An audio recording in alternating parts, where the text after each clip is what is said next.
welcome to The Traveling Introvert. Today I want to talk about things I've learned about Inbox Zero. And I've previously done an episode on Inbox Zero.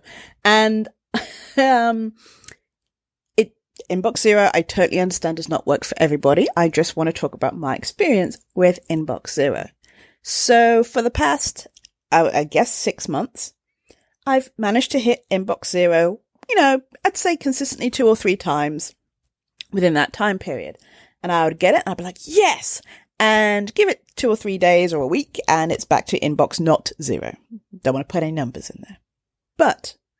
And I didn't mind. I was like, okay, well, I got to inbox zero, but stuff's going on and, so on and so forth. However, I'm happy to say this is the first week that I've managed to have inbox zero all week. And I'm so stoked about it because it means that it is, for me anyway, obtainable and sustainable, which is really important. So here are the few things that I have learned from my experience with Inbox Zero. 1, it's much harder for emails to get lost in the shuffle or, get further down my inbox because my inbox is zero most of the time. When it isn't, it's like, oh, I got this email. Great.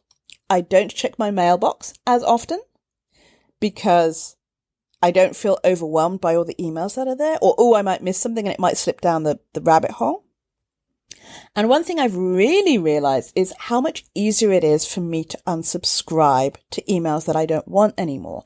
I know that there are apps out there that you can use to help you unsubscribe from things, but you might not get emailed as frequently, or you might forget, or it slips through the cracks. And so when you see an email and I'm like, who is that person? Why am I getting emails from them? It is so much easier for me to just go in, click unsubscribe, and then never see it again because it has popped up in my mailbox. And I think that is one of the key things about having Inbox Zero. Now, the first few days, I'd go to sleep and then wake up and obviously have 40 or 50 or 60 emails in there. And I would make a point of being like, I am going to go in there and clear them out. And as the days have gone by, when I wake up in the morning, there are less and less emails in there. It's also part of the process was moving some of my business emails to my business email and keeping some of my personal emails in my personal, because that can be a blurred distinction sometimes because, seeing people in person, but you want to do a business thing, yada, yada, yada.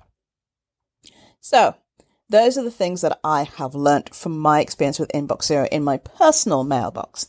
Now, in my business mailbox, I also got to Mailbox Zero, but it has been harder to maintain, and I haven't figured out why yet.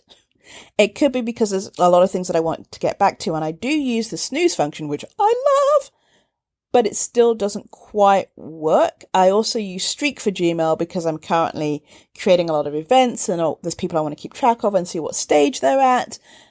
So that helps with reminders, but I still haven't been as consistent with Mailbox Zero. I haven't gone above, say, Mailbox 10, but it's still not the pretty Mailbox Zero thing. So that's what I'm working on for my business email. I mean, there is obviously the I have multiple emails that I check, but these are my 2 main ones, of my business and my personal. So personal, I think I've nailed it. Business needs a little more tweaking. So maybe it takes 2 weeks instead of 1 week for me to deal with Mailbox Zero. Now, like I said before, it is not and will not work for everybody. It happens to work for me right now, and I look forward to it continuing to work for me in the future. I know people that don't archive their mail, or they don't go in and ruthlessly unsubscribe, or think they're going to come back to a thing. I know someone mentioned that they have a deal with or next folder that they put some things in that they want to do or deal with when they have a time set aside for things to deal with my email, and they go in their next folder. I might play with that for my business email, but I'm scared that I won't check the next folder. So I need to figure out a way to either put it in my calendar, check next folder and there's a set time every day, or I don't know, make it a color and then have a notification or a reminder or something. I mean, I know there's multiple ways of doing this. I just haven't figured out what's going to work for me. But that is my experience and the things that I have learned from Inbox Zero. Thanks for listening. If you have any questions or anything you want me to answer on the podcast, email me at janice@thecareerintrovert.com, helping introverts build their brand and get hired. Have a great rest of your week.